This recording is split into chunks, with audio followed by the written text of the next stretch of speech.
क्यों एक बिलियनियर के बेटे ने अपनी सारी संपत्ति को छोड़कर टेररिज्म को अपना लिया? क्यों ये बन गया अमेरिका का सबसे बड़ा दुश्मन? आखिर किसने इसकी एक इंजीनियर से आतंकी बनने में मदद की? क्यों अमेरिका को इसे पकड़ने में 10 साल लग गए और कैसे इसे पकड़कर मारा गया? आज हम बात करने वाले हैं दोस्तों अमेरिका पर हुए 9/11 आतंकी हमले को लीड कर रहे ओसामा बिन लादेन की। ओसामा बिन लादेन का जन्म 10 मार्च 1957 को सऊदी अरेबिया के रियाद में हुआ। ये सऊदी अरेबिया के बिलियनियर मोहम्मद बिन लादेन का बेटा था। साल 1976 में अपनी स्कूलिंग कंप्लीट करने के बाद इसने किंग अब्दुल्लाजीज यूनिवर्सिटी से इकोनॉमिक्स बिजनेस एडमिनिस्ट्रेशन की डिग्री ली। इसी दौरान ओसामा की मुलाकात अब्दुल्ला आजम से हुई, जो इख्वानुल मुस्लिमीन नाम के एक संगठन से जुड़ा हुआ था। ये संगठन इस वक्त सऊदी अरब में इस्लामिक कल्चर को फैलाने का काम करता था। अब्दुल्ला ने ओसामा को इस संगठन में अपने साथ कर लिया और यहीं से ओसामा बिन लादेन ने आतंक की दुनिया में कदम रखा। फिर साल 1979 में अब्दुल्ला के साथ ओसामा पाकिस्तान चला गया। पाकिस्तान में ओसामा ने आईएसआई के चीफ और पाकिस्तान आर्मी के जनरल हामिद गुल के अंडर आर्मी ट्रेनिंग की और ओसामा के जैसे ही 40 और देशों से आए हुए मुजाहिदों के लिए अमेरिका और सऊदी अरेबिया ने हथियार, मेडिकल फैसिलिटीज जैसी नेसेसिटीज को पूरा किया। ओसामा साल 1979 से 81 तक पाकिस्तान में रहा। फिर वो अपने देश सऊदी लौट आया। सऊदी आने के बाद उसने सिविल इंजीनियरिंग की और यही वो वक्त था जब सोवियत और अफगानिस्तान के बीच वॉर शुरू हुआ। ओसामा ने भी इस वॉर में सोवियत के खिलाफ हिस्सा लिया। इस जंग के बाद से ही अमेरिका ओसामा के अगेंस्ट हो गया था। साल 1951 में ओसामा ने अपने साथ के कई मुजाहिदों को साथ लेकर अलकायदा नाम का एक आतंकी संगठन बनाया। इस संगठन के अंडर ओसामा ने कई आतंकी हमले करवाए, जिसमें सबसे ज्यादा हमले अमेरिका और अमेरिकन पे कराए गए। साल 1992 में पहला हमला यमन के एक होटल में कराया, जहां कई अमेरिकन ठहरे हुए थे, पर लकीली ये हमला नाकाम रहा। उसके बाद साल 1993 में इसने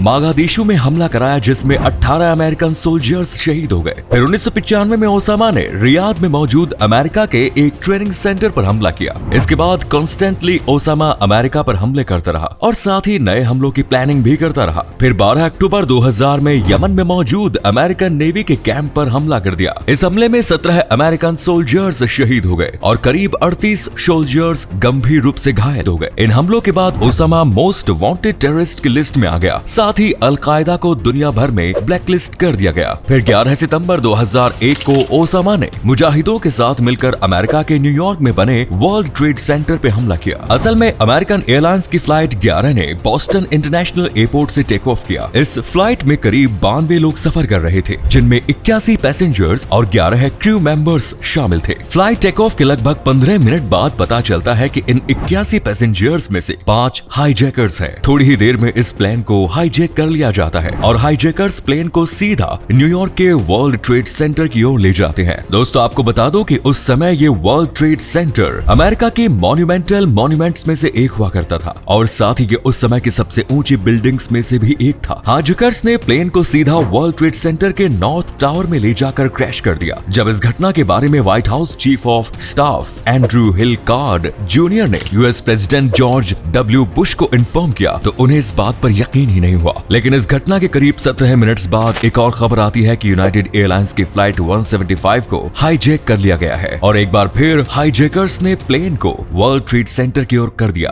और इस बार ये प्लेन साउथ टावर में क्रैश कर दिया गया। इस घटना के कुछ समय के बाद ही एक इंफॉर्मेशन मिलती है कि 2 और प्लेन्स हाईजैक कर लिए गए हैं। अमेरिकन एयरलाइंस की फ्लाइट 77 और यूनाइटेड एयरलाइंस की फ्लाइट 93, फ्लाइट 75 में 5 और फ्लाइट 93 में 4 हाईजैकर्स मौजूद थे और इन फ्लाइट्स को यूएसए कैपिटल वाशिंगटन डीसी की ओर मोड़ दिया गया। वाशिंगटन डीसी से कुछ ही दूरी पर यूएस डिपार्टमेंट ऑफ डिफेंस की हेडक्वार्टर्स बिल्डिंग मौजूद है, जिसे पेंटागन कहा जाता है। इन हाईजैकर्स ने फ्लाइट 77 को पेंटागन बिल्डिंग से क्रैश कर दिया, पर फ्लाइट 93 के पैसेंजर्स को पता चल गया था कि उनका प्लेन हाईजैक हो चुका है और वो लोग हाईजैकर्स के साथ लड़ते रहे और इसी वजह से फ्लाइट 93 अपने ओरिजिनल क्रैश पॉइंट से पहले ही पेंसिल्वेनिया के एक फार्म में क्रैश हो जाता है। इन हमलों की वजह से इस दिन अमेरिका में लगभग 3000 लोगों की मौत हुई और करीब 6000 लोग घायल। इन हमलों से अमेरिका बेहद शोक में आ गया। उसी समय से अमेरिका ने ओसामा बिन लादेन को ढूंढना शुरू कर दिया। साल 2002 में एक खबर मिली कि ओसामा अपने साथियों से कम्युनिकेट करने के लिए कोरियर मैन का इस्तेमाल करता था, क्योंकि अगर वो डायरेक्टली किसी नेटवर्क का यूज करता तो पकड़ा जाता। साल 2004 में एक प्रिजनर हसन गुल ने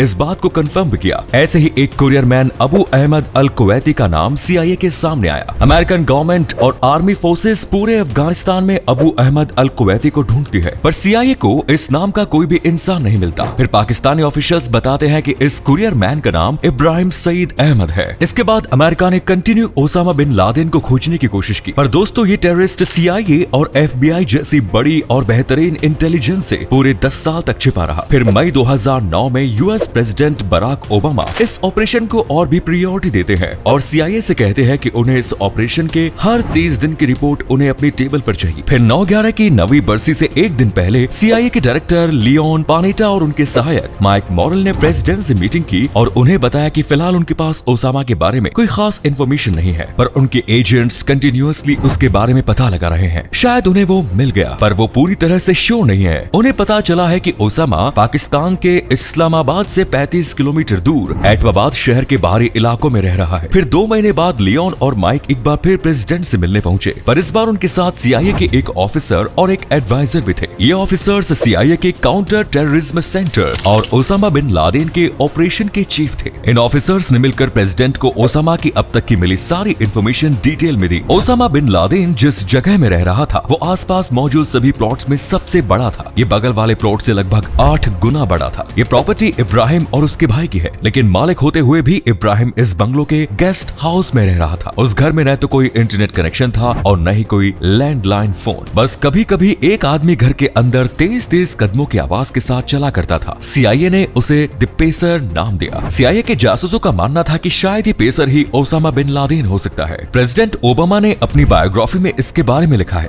ओबामा ने लिखा कि इस समय उनके पास 2 ऑप्शन थे। वो चाहते तो इस बंगलो पर हवाई हमला करवाकर उसे बर्बाद कर सकते थे और वो चाहे तो बाद में इससे मुकर भी सकते थे, लेकिन उन्होंने ये हमला नहीं किया। उनके पास दूसरा ऑप्शन ये था कि वो विशेष कॉप्स मिशन की परमिशन दे, जिसमें चुने गए सोल्जर्स हेलीकॉप्टर से पाकिस्तान में घुसे और उस बंगलो पर हमला कर ओसामा को मार दे। सैटेलाइट इमेजेस के थ्रू CIA ने एटबाबाद इलाके की एक 3D इमेज बनवाई। उसके बाद तय किया गया कि अफगानिस्तान के जलालाबाद से 2 हेलीकॉप्टर्स रात के अंधेरे में उड़ान भरेंगे और पाकिस्तान में टारगेट पॉइंट पर लैंड करेंगे। पर अब सवाल ये था कि अगर पाकिस्तानी आर्मी ने उन्हें घुसते या निकलते समय इंटरफेयर किया तो वो क्या करेंगे, या अगर ओसामा बिन लादेन इस बंगलो के किसी स्पेशल कमरे में छुपा हो और हमारी टीम को उसे ढूंढने में तय किए गए समय से ज्यादा लग गया तो वो क्या करेंगे। तो उनके प्लान के अकॉर्डिंग अगर पाकिस्तानी आर्मी फोर्सेस ने उन पर हमला किया तो वो उस बंगलो पर से अपना कब्जा नहीं छोड़ेंगे और वो उन्हें डिफेंड करेंगे। इसी दौरान उनके कुछ पाकिस्तानी गवर्नमेंट से उनको बाहर निकालने के लिए बात करेंगे। फिर 2 मई 2011 को इस प्लान को अंजाम दिया गया। इस मिशन को ऑपरेशन नेपच्यून स्पीयर नाम दिया गया। ओबामा ने इसके बारे में अपनी बायोग्राफी में लिखा कि जब यह हमला हो रहा था तो व्हाइट हाउस में इसका लाइव टेलीकास्ट किया गया। इन 2 हेलीकॉप्टर्स में से 23 अमेरिकन सोल्जर्स थे और पाकिस्तान अनुवादक के साथ एक आर्मी डॉग कैरियर भी था। व्हाइट हाउस में जो इसका लाइव टेलीकास्ट हो रहा था उसमें कुछ भी साफ साफ दिखाई नहीं दे रहा था। आर्मी चीफ भी नहीं समझ पा रहे थे कि वहाँ आखिर हो क्या रहा है। तभी उन्हें एक आवाज सुनाई दी, जेरोनिमो